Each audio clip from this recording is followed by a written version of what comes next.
Good evening and welcome. It's Monday night here on NTV and you are live with us on the ILFL Soccer Night Show. Good evening to you. It's a packed show this evening. We've got so much to get through. Haven't got too much time for waffle. So first let me introduce who's on the panel with me. To my right it is Nanu Mia. To my left is Rashid Ali. We should be having guests here who took part in the Champions Cup games yesterday. That's right. The Interleague Champions Cup first round took place yesterday.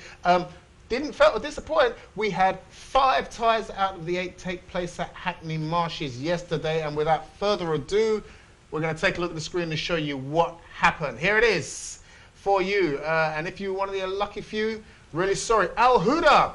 They beat Beaumont by 2-1. We're going to review that in a second with Rashid. Bartlett and Reach Out, what a game they had. A 2-2 draw with Reach Out winning it on penalties. Never a good way to win a game or lose a game. Bromley beat Birkbeck Orient by 6-3, scoring loads but still conceding there. London Tigers, the poor season continues. They went down by 4-0, but to a very good Shakespeare team by all accounts. And Stepney and Northumberland Park, it was a battle. No one could take their chances. And in the end, Stepney went out 3-2 on penalties. Rashid, I'm going to turn to you. Overall, as a tournament, the games were tough and competitive yesterday. Yes, very so. I was watching a few of the games. One of the games I watched always was Al Huda and Beaumont, whilst watching London Tigers and Shakespeare. Al Huda, I think Beaumont, first of all, underestimated the team. You can't come into this competition, the Interleague Champions Cup, expecting it or taking it easy. You've got to be prepared, you've got to be focused, you've got to think of strategy. First half, they should have realised Al Huda is a team. They had this unusual style of play. There was no formation. They were running like robots. At times, I think the Beaumont players felt like there's too many players. They probably had 20 players because every time they had a ball, there was 4 or 5 players harassing them, closing them down so quickly. They were fast, they're pacey, they're niggling at their feet. So I would have thought Beaumont would have realised, they wanted to play their own way, but Al Huda said, no, you're not going to play your way, we're not going to let you play. They got the first goal, they won it up, Beaumont struggling, get the goal back in the last 8 minutes. So I'm thinking, you know what, you've got to go back, you learn. Even in the second half, I think Arif, the manager, was trying to change the system, but the players were reluctant or thought they can outdo Al Huda, but boy, did they get a lesson learned. In the last minute, not in the last minute, the last 20 seconds, defender's got the ball, he's not kicking it out. Pass to the keeper doesn't want to kick you out. Concedes a free kick, bang, 2-1, you're out. For me, players need to learn that sometimes you've got to take in the chin and accept that you can't play a certain way. You have to adjust or change. And if the manager tells you to play differently, you have to play. So I think players from Beaumont need to take blame for this because they could have gone to penalties and obviously it could have been a gamble, it could have gone either way.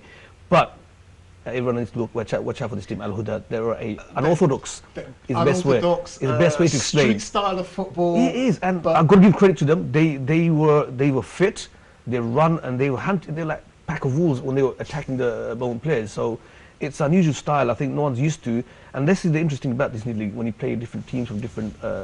Other leagues, etc., different teams, it's refreshing, it's challenging, and it's a different concept altogether. So let's see what they do next round because they were the most skillful, but the drive was there, the desire was there, and unusual style was there. So it'll be interesting to see how they compete in the next round. It is indeed, and well done to you, Al Huda. If you're watching, it was a good game to watch.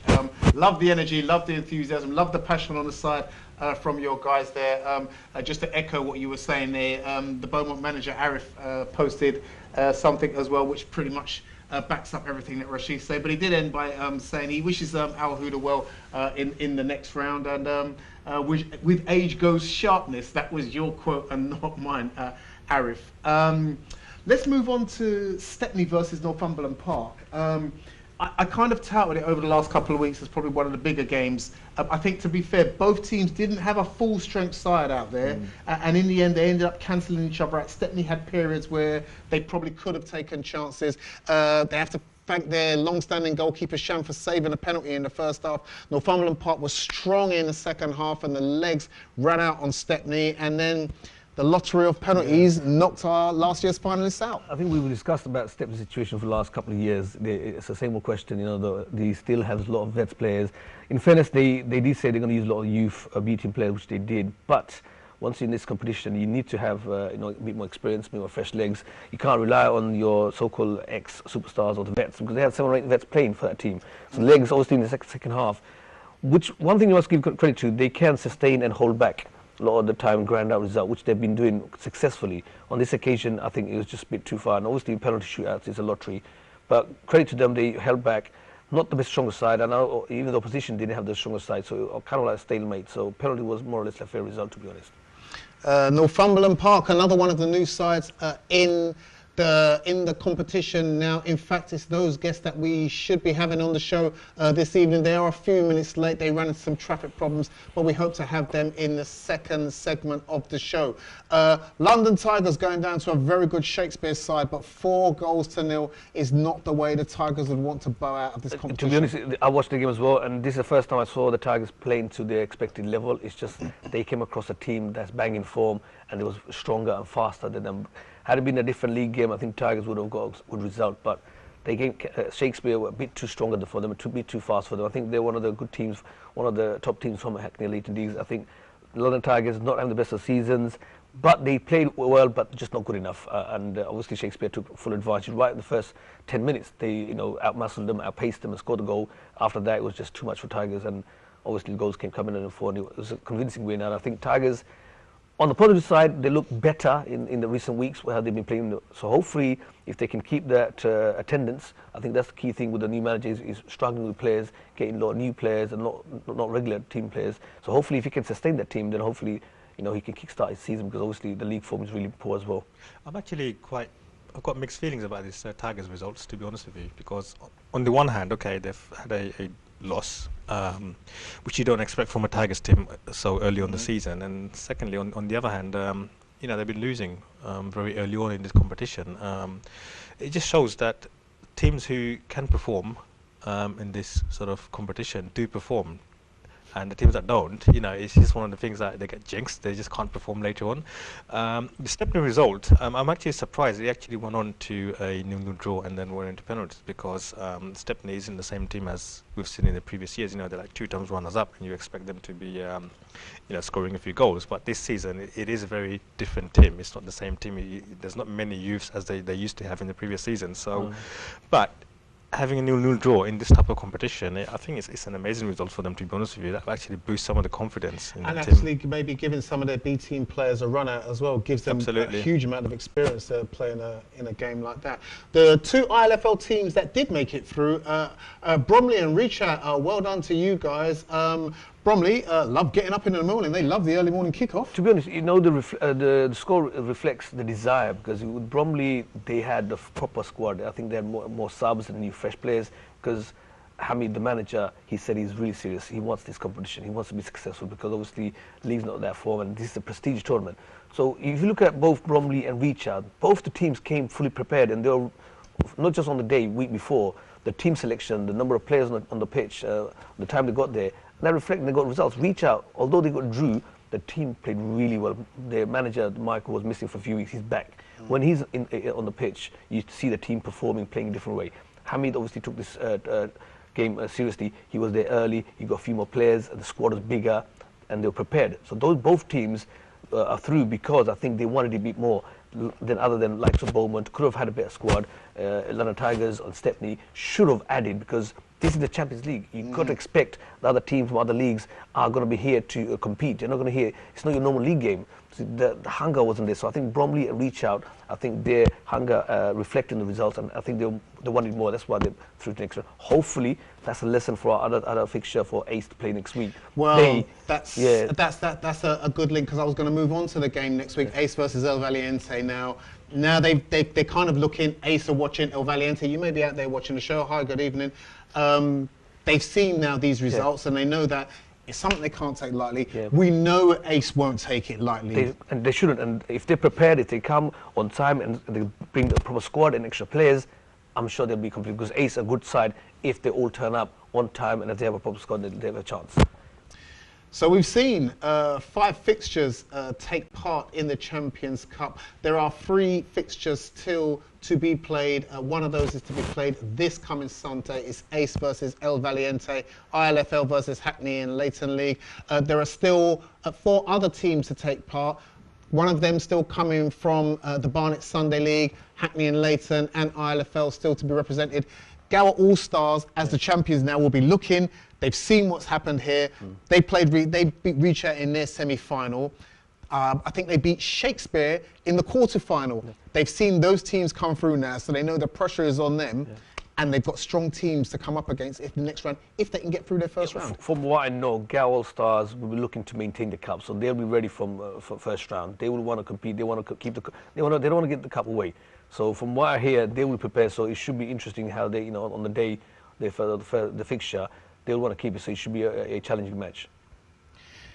We had some other games take place yesterday, and I'm just going to briefly move on to those before we take a break. Here we are in the First Division. 3 games in the First Division. The topsy-turvy First Division goes on again.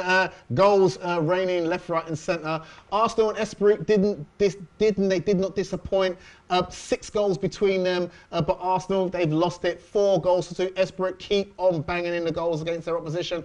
Redcoat, by all accounts, were 2-0 down in that game and managed to turn it around and score 3 goals and come from behind. That's the form of champions elect, it tells me. You find a way of winning your games. Bo and PYO, what is going on? You're just dishing out presents to each other there. But 9 goals. Bo, you won it by 5 goals to 4. You all need defenders for Christmas. That's what it tells me. Shall we have a look at the First Division table? Here it is.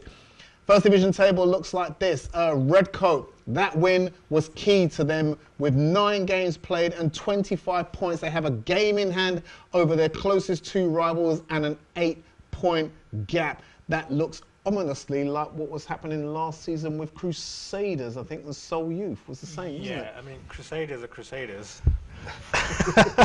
And we know how good they were, and but are Redcoat this good? Redcoat is this good, I have to say. I mean, they've come a long way, I mean, 52 goals scored in 9 games, that says a lot. Now, if they can maintain this, now we're sort of halfway through the season, pretty much, and it has taken us this long to come this far, and the second half of the season is still ahead of us, and anything could change now until January. I mean, you could have players go in, you could have transfers moving around, you may not have the same discipline, the weather changes, you're going to have frozen grounds.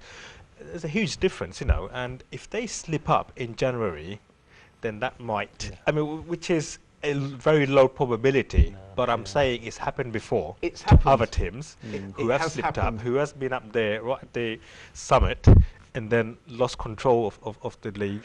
And they've actually. The only problem I can see is I've seen them play on a few occasions. Only slightly issue I may have against is probably the discipline. Some of the players are a bit hot-headed. If they get red cards, etc., that may impact. But the way the teams are playing, the strength they have, the power they have, they're too strong. I think they're too strong for Division 1. And I think have no doubt. The management have the ambition. They're looking at Premiership from day one. They say, you know what, we ain't got time to mess about. I want to win the championship, go to Premiership. So the desire is there, ambition is there. He's got a powerful team. It's just few players probably have a discipline issue. So if they get red carded or miss few games or injured, that may. But really and truly, they could. One thing I must mention about Spirit, I've always been critical of a lot of the teams lacking the passion like we had back in the days. Last Sunday, you were there. We saw the passion. The Spirit are an example to all the other teams, be it Division 1 or Premiership, about desire and passion. Not only just on the pitch, on the sideline. The manager, the subs, the supporters, the passion I saw, I was like, wow, where's the passion for other teams? Not only, that was so nice to see the desire and the passion from the management and the team. Again, I think that's transforming into the players, and that's probably one of the reasons why I get the results. Well done to you guys in the First Division. I'm sure it will be equally as entertaining when we go into the new year. Listen, we've got to take a break. Our guests from Northumberland Park are outside. They're going to be in the studio sitting right here with me, myself, Rash and Nanu on the ILFL Soccer Night Show to discuss who they are and how far do they expect to go in the Interleague Champions Cup. We'll be back after this short break.